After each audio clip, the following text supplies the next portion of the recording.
আসসালামু আলাইকুম। আজকে আহমদ ছফা সাহেবের সূর্য তুমি সাথী এই বইটি নিয়ে একটু কথা বলবো। তো বইয়ের কাহিনীতে যাওয়ার আগে বইটি সম্পর্কে একটু বলে নিই। বইটি 1967 সালে প্রকাশিত হয়, অনেক আগে। মাত্র 91 পেজের একটি উপন্যাস, অনেক ছোট একটি উপন্যাস। তো ওনার আগেকার যে বইগুলো, এই নিয়ে আমি 4টা বই পড়ছি। আগের যে 3টা বই পড়েছি, যেমন অর্ধেক নারী অর্ধেক ঈশ্বরী, তারপর পুষ্প, বৃক্ষ, বিহঙ্গ প্রাণ, অঙ্কার।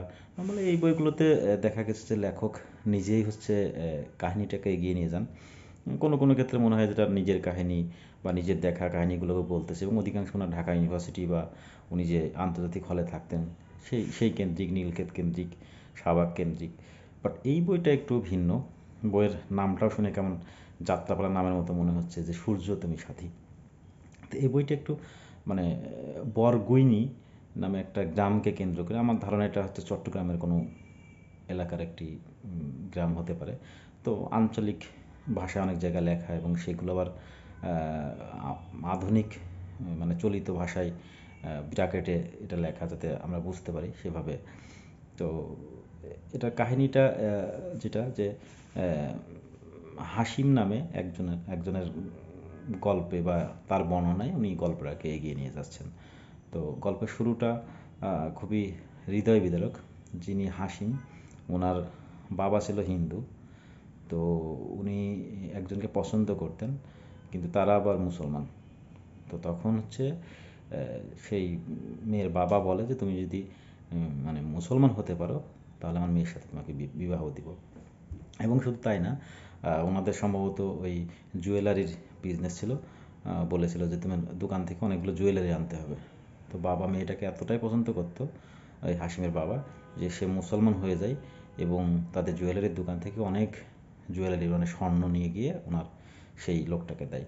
কিন্তু লোকটা শেষ পর্যন্ত চিটিং করে, মানে ওনার সাথে তার মেয়েকে বিয়ে না দিয়ে অন্য কোথাও বিয়ে দেয়। বিয়ের ডেট ঠিক করে, বাট ওই সেম ডেটেই অন্য জায়গায় মেয়েকে বিয়ে দেয়। এবং ওই বাড়ির যে বাদী ছিল, ওনার বান্দি বলতেছে, বা কাজের লোক, তার সাথে হাসিমের বাবার বিয়ে দেয়।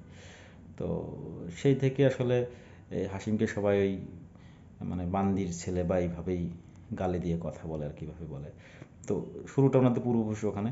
তো তাতে যেটা হয়েছে যে সে যেমন হিন্দু সমাজেও আর জায়গা পেল না, পাশাপাশি যেহেতু ছোট ঘর, গরিব মানুষ, তো মুসলমান সমাজেও আসলে তাকে সেভাবে আর গ্রহণ করেনি। তো এভাবে সে খুব কষ্ট করে করে পাহাড়ে যাচ্ছে, কখনো কাঠ কেটে আনছে, কখনো বাঁশ কেটে আনছে, এভাবে কোনোদিন খাবার জুটছে, কোনোদিন জুটছে না, কারো কাছে টাকা ধার করতে যাচ্ছে, সে ধার দিচ্ছে না। মানে খুব কষ্ট করে করে দিনানুপাত করতেছে। এবং এই সমস্ত কিছুর মধ্যে দিয়ে তাকে তার সান্ত্বনার জায়গা, শান্তির জায়গা একজন, সে হচ্ছে তার স্ত্রী, যে এখানে নাম তার সুফিয়া। তো সেই তাকে শান্তি দিচ্ছে, সবসময় তার পাশে থাকছে সেভাবে।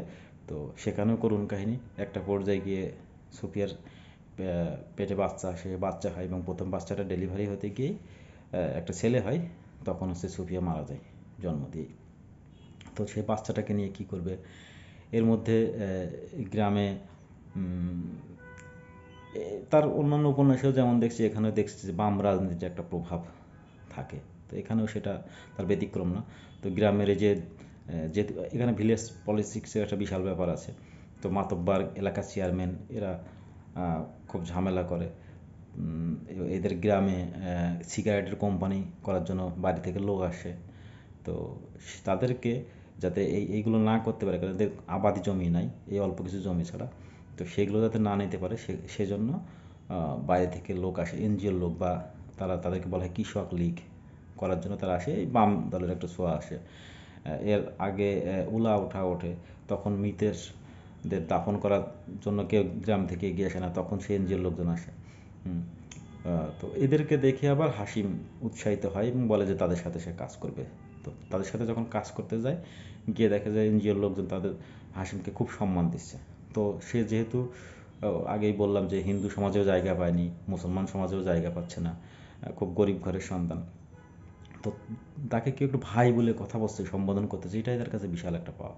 তো সেটা তার এত ভালো লাগে, তখন সে ওই এনজিওর সাথে নিজেও সম্পৃক্ত হয়ে উলা ওঠার সময় বিভিন্ন জায়গায় দাফনের ব্যবস্থা, সেবার ব্যবস্থা এগুলো করতে থাকে এবং তাদের সাথে পরবর্তী যে কৃষক লীগ হলো, গ্রামের কৃষকদেরকে এক করা, যাতে ওই সিগারেটের কোম্পানিটি ফ্যাক্টরিটা এখানে না করতে পারে, তো তাতেও সে সেখানে যোগাযোগ করলো, তাদের সাথে যোগদান করলো।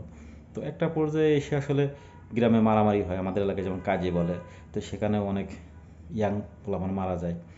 তো সেখানে থেকে মাতব্বররা পরবর্তীতে যাদের সাথে গ্যাঞ্জাম তারা এক হয়ে যায়, কিন্তু কিছু জীবন ঝরে যায়। তো এগুলো সে দেখতে দেখতে খুব মর্মাহত, জীবন নিয়ে খুব উদাসীন হয়ে যায়। তো এরই মধ্যে তার স্ত্রীটা মারা গেল, ছোট সন্তানকে কি করবে? তো একটা ফ্যামিলির সন্তান হয়, তারা তাকে নিতে যাচ্ছে, তো সেটাও দিবে কিনা এভাবে। আবার তার যে দাদি, সে তো হিন্দু ঘরে এখন আছে, সে মাঝে মাঝে লুকিয়ে তাকে দেখতে আসে, তার এই বাচ্চাটাকে দেখতে আসে। তো এইগুলো একটা পর্যায়। অন্য আর একটা পর্যায়ে আছে যে ওই যে মাতব্বর আছে, তার একটা ভাস্তি আছে জোহরা নাম করে।